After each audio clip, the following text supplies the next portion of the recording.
So, Juan, how did unidentified objects come about? Because this is such a beautiful story that you created. AJ, thank you so much.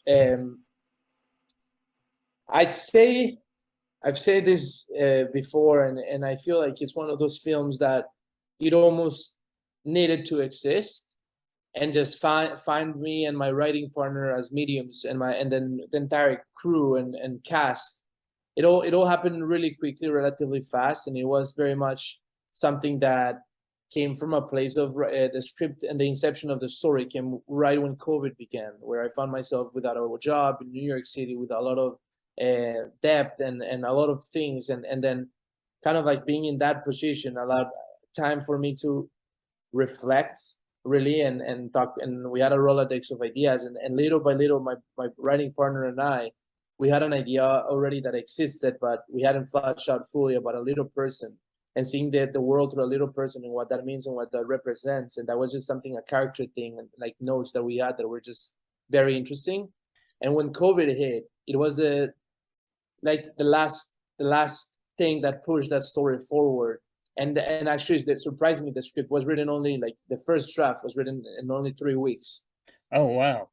And then obviously there was some rewrites after that, but the inception, the story that you see, the heart of it was already there. And then we finished that draft, we started casting, and once we brought Matthew, which is our lead actor who plays Peter, on board, kind of everything, kind of like he became a great collaborator. And then we brought Winona, and I'd say it's like a miracle after a miracle for it to get to where it is right now. Right. And you got to nail those two leads in a road trip movie like this, too. Like, they got to have great chemistry, have to bounce off each other really well. And you got to be able to believe and feel for these characters, which I thought you, Matt, and Riona did extraordinarily well in Unidentified Objects. I think I've told so many people about this movie now. It's like one of the most beautiful, real independent films I've seen so Wow. far in reviewing films since 2018. So, and once you got Matthew as Peter, I mean, he delivered such a raw emotional performance. I mean, how was it like working with him through this project? First of all, thank you, AJ, for that comment. It means a lot to us. And when it comes to working with him, I mean, I got incredibly blessed that I did find like an incredible actor, but his imagination, his commitment to the character, his passion for telling this story, his discipline. He has his discipline as an actor is second to none. He was so into the character. He didn't, for the time of pre-production and production, he shut down his phone, and he would only like communicate with his significant other once a day through like letters or emails that Wow. somebody else, like, yeah, he was so into the character because he wanted to feel the isolation that Peter, the main character, felt.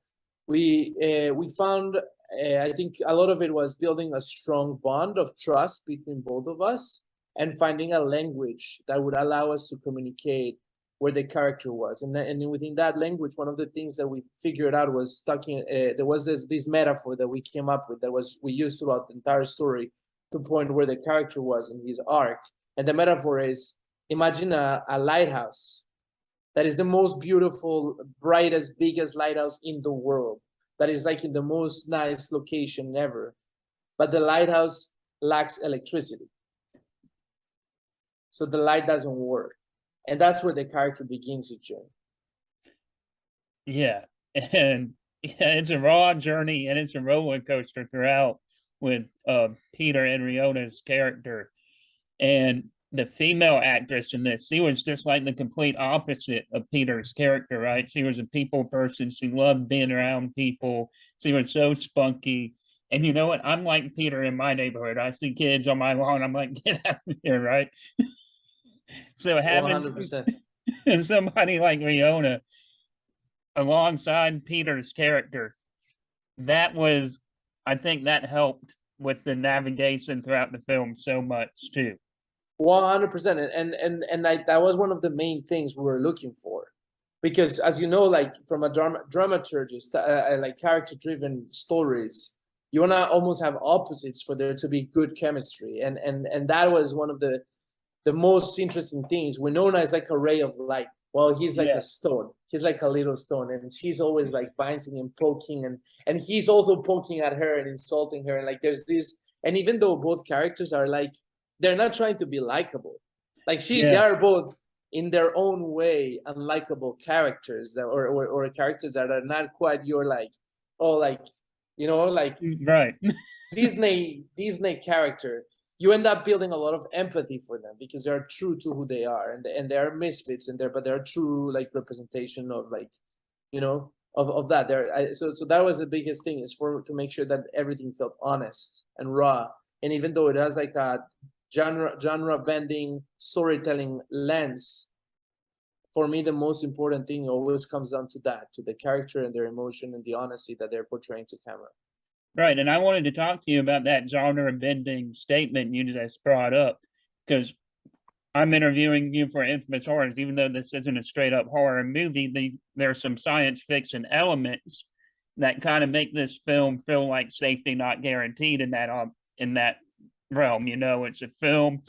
There's not a whole lot of science fiction stuff, even though it revolves around aliens and all that. You'll see them a couple of times, and one scene in particular, I don't want to get into any spoilers, but there's this one scene where Peter is dreaming and he gets pulled over, or, you know, he gets asked to get out of the car. And that is absolutely terrifying. So how did that sequence all come together, and how did you guys pull that off too? So I think it comes like that specific scene you're talking about, for me, is a horror scene. Yeah, for me, that's what I'm talking about. Yeah, in some 100%, and that kind of like that, like the language of this movie, for those who haven't seen it, is we're diving into like almost like a documentary world of this character's perspective on the world. But since both characters in some ways live in this dreamlike state, they're so inside their own heads, we're documenting, or we're seeing their world through that like shifted, so like perspective. So it is almost like cinema has this plasticity to it that you can shape and form, and that happens in good horror movies. They do that very well, where you break, like you still are in the suspension of disbelief, but you can still go to this character's psyche and his perspective of the world, and through that you can go deeper into what they're thinking or who they are. And so that was something that I love that in cinema. I love when stories do that, and they do it in a believable, honest way. So I didn't want to break the human language of the story, because at the end of the day, it's a character piece.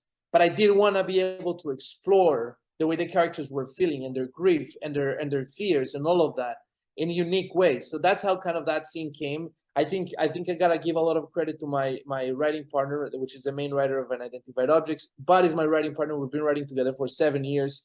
His name is Leland Franco. And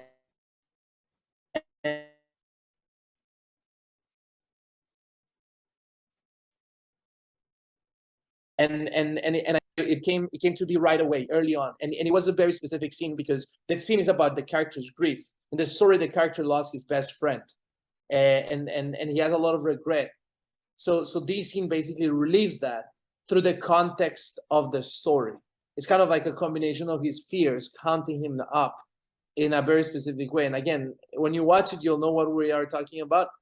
That scene also, when it came to the preparation of executing that, I think it was also very trying to understand the vulnerability, the humanity, the reason why that scene mattered, and why it was so important. And Matthew and I, in fact, there's just for the audience, there's a nudity in that scene, and that came from the actor. He said, like, I feel I have to be naked, and then we're talking about a little person who's being naked on screen, as a statement of how he feels in the world. Right. So that's kind of like a lot of it came from honest conversations of why we're telling this story, and we executed that scene pretty much in one take. Wow, and that's all in one take. That's pretty that's pretty impressive to get that one scene down in one take. So hats off to Matt portraying Peter in that one. take. That was pretty incredible. Thank you. And so did you grow up a fan of genre films as well? Yes, So I'm a bit, yeah. Go what ahead. were some of your favorites or some of your like inspirations to lead to unidentified objects, if you had any? Yes, I did have a lot of inspirations for this particular movie. I say from the genre perspective, I in some ways I call this a Lynchian dark comedy. So David Lynch, and when it comes to like Blue Velvet or Twin Peaks, or like there's an like elevated state where the Right, character's performance and like the world is stylized to a degree, yet is very grounded.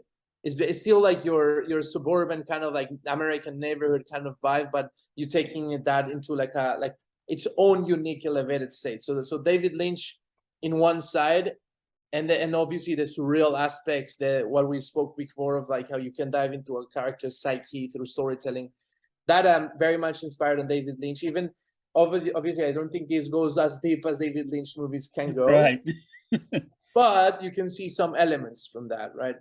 I think a little bit of the Coen brothers, again, like the Coen brothers, I wouldn't say are genre quite, but there are movies like Fargo or movies like The Big Lebowski that carry like certain like psyche, right? The Big Right. Yeah, Lebowski in like they border the line very close with their films. 100%, and some of their films you could say they're genre, even though Right. or the Like or Blood the Simple is one.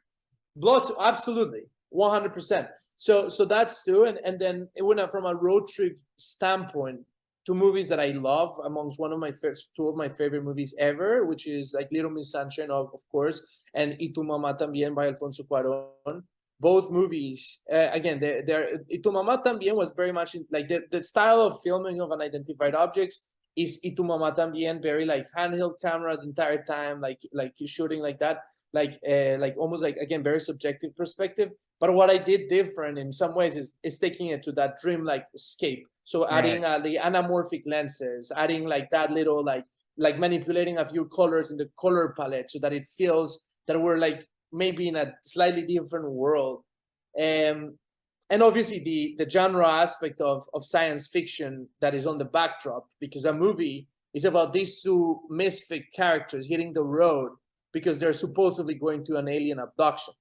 So that alien abduction, it really comes to like, I mean, like I'm a big fan of Steven Spielberg, E.T., Encounters of the Third Kind.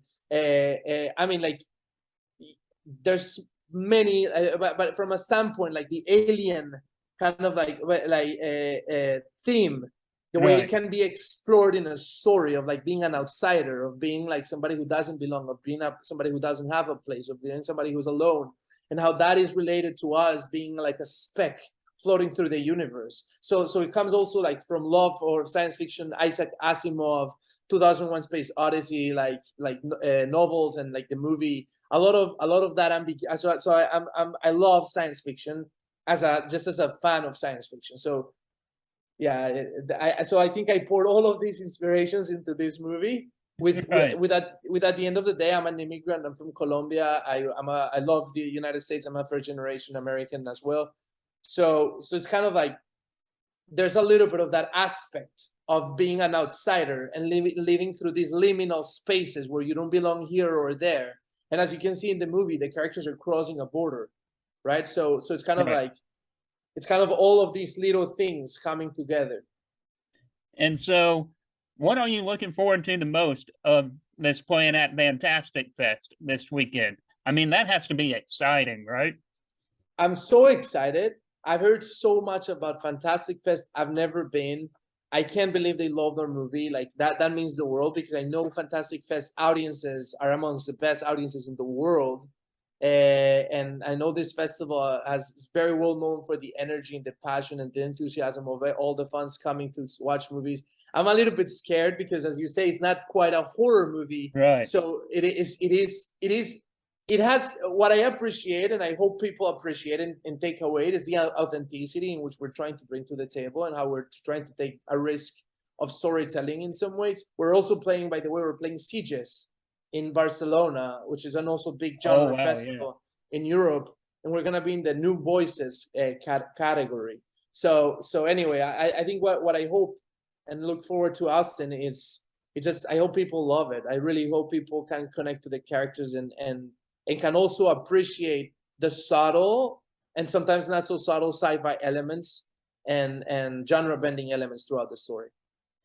Well, Vaughn, thank you so much for joining me today. It's been really fun, and congratulations on Unidentified Objects. AJ, it's a pleasure, and thank you for having it. And thank you for watching the movie, for your love and support. And again, wish you the absolute best with this podcast as well. And hopefully we can stay in touch. And if you're in Fantastic Fest, let me know. Absolutely. Have a good week. You too. Thank you, AJ.